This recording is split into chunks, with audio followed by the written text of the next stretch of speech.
Magandang umaga mga kapatid.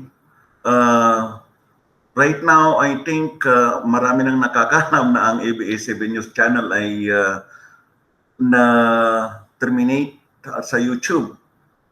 Marami kasing mga restrictions siguro na na-violate. So katulad ng kanilang guidelines, maraming mga violations dito na maaaring mag-ugat ang pagka-terminate ng isang channel. Halimbawa, number 1 dito ay ito, no? Your channel got a community guideline strike. Maaring nag-upload sila na walang paintulot sa may-ari. Pangalawa, yung live stream nila or archive live stream is blacked globally.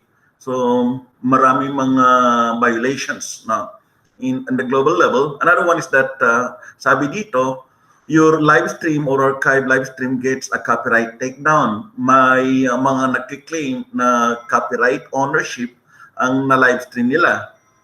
At saka yung live stream matches another copyrighted live broadcast. At saka yung number 5 dito, you breached your daily limit of creating live streams and so on and so forth.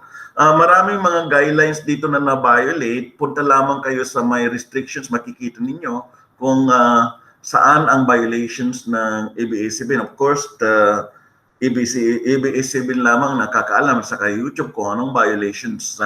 Will this be restored eventually? We do not know. Maybe ABS-CBN will appeal.